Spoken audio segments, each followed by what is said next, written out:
আব্বাই মারা যাওয়ার আগে আমারে কইছে সদরের 12% জমিটা আমার। তাইলে এই জমিনের ভাগ ওরা কিভাবে ভাই? আপনি কোন চাচা? এই তুই চুপ থাক। চাচা আপনি আমার একটা কথা শুনেন, বড় রাস্তার পাশে যা 1 বিঘা জমি কিনছে, ওই জমি কেনার সময় আমি আবার 3 লক্ষ টাকা দিছি। তখনই আব্বা কইছিল আমি মরে যাওয়ার পরে এই জমি তোর। তাইলে আপনি কোন চাচা? এই জমি ওরা দাবি করে কি করে? ওই তুই যে আব্বারে 3 লক্ষ টাকা দিছ, ওইটা কি তোর টাকা? ওইটা তো আব্বার টাকা। তুই আব্বার টাকা আব্বারে বুঝ দিয়ে জমি লেখা নিয়ে যাস, আর নিজের নামে জমি বেশি নেওয়ার পাইতারা করতেছস। এই তোরা চুপ থাকবি? চাচা তো এটা একটা সমাধান করতে আসছে, চাচারও তো কিছু বলতে দিবি, আগে তোরাই চিল্লাচিল্লি করবি। চাচা আপনি একটা সমাধান দেন। শোনো, তোমাদের বাবার সাথে আমার একটা আত্মিক সম্পর্ক ছিল, তাই আমার ভাতিজা হিসাবে আমি চাই না তোমরা এই জায়গা জমি নিয়ে এই মামলা মোকদ্দমায় জড়াও। তোমাদের বাবা জীবিত থাকাকালীন তোমাদের কাকে কি বলে গেছে সেটা তো আমি জানি না, তবে তোমরা যদি আমার কথা শোনো তাহলে আমি একটা সমাধান এটা দিতে পারি। এতে কি তোমরা রাজি? আচ্ছা আমি রাজি।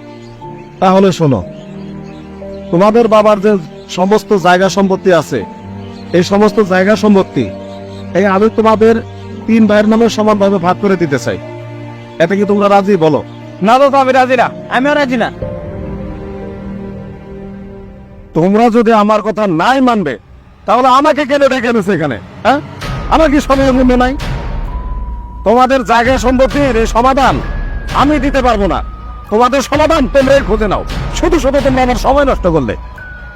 এখন তোমরা তোমাদের এরিয়া গেলাম আমি। তোরা কি চাস? হ্যাঁ, এই জায়গা সম্পত্তি করে একবার গ্রামে মানিজ্য সব চাইতে আছে। আব্বারে মারছ, মেডিকেলে তো ভাবিরে মারছস, এখন কি আমার মারতে চাস? ওই না ভালো আমারে। তুমি এটা কি কইলা? আমরা কেমনে ভাবিরে মারছি? আগে কি ভাবিরে মারার কোনো হাত ছিল? কিভাবে মারছস জানোস না? হ্যাঁ, সেদিন কি করলি তুই? দেখ, তোর ভাবি মেডিকেলে ভর্তি, 1 ঘন্টার মধ্যে তোর ভাবির অপারেশন। টাকা জমা না দিতে পারলে তোর ভাবির অপারেশন হইব না। তোর লাগে আমি এই বিষয়ে পরে কথা কম, এখন আমার যাইতে দে। দাঁড়াও, তুমি তোমার কাছে টাকা খরচ করতে পারবা আর আমি চাইলে তোর? আপনি কি তোমার একাই জন্য দিয়ে গেছে? খালি বড় ভাই লাগে তো কিছু কই না, আমার টাকা দিয়ে পরে এখান থেকে যাইবা। তোর কথা তোর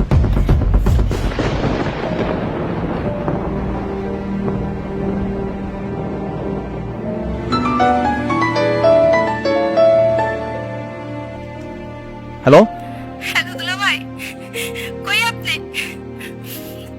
আপু তার বাচ্চা নাই। শোন, আমার বাপে বড় ভুল করে গেছে। আমার বাপে জীবিত থাকাকালীন এই সয় সম্পত্তিগুলি যে ভাগ করে দেওয়া যায় না, এটাই ছিল আমার বাপের সবচেয়ে বড় ভুল। লাগবে না, আমার কোনো সয় সম্পত্তি লাগবে না, সব তোরা নিয়ে যা। থাক।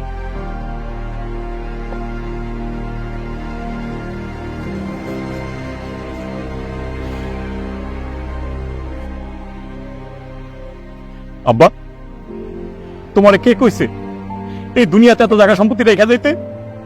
যে সম্পত্তির কারাগারের যন্ত্ররা আজ তুমি কবরে সে ভোগ করতেছ। তুমি এই দুনিয়াতে একটা মসজিদ করে যাইতা, একটা মাদ্রাসা করে যাইতা, অন্তত তুমি কবরে যে শান্তি পাইতা। তুমি কি করছো? তুমি এই দুনিয়াতে আগুন জ্বলাই গেছো, আর সেই আগুনের যন্ত্রণা তুমি কবরে যে ভোগ করতেছো। কেন করছো আব্বা তুমি এটা? কেন করছো?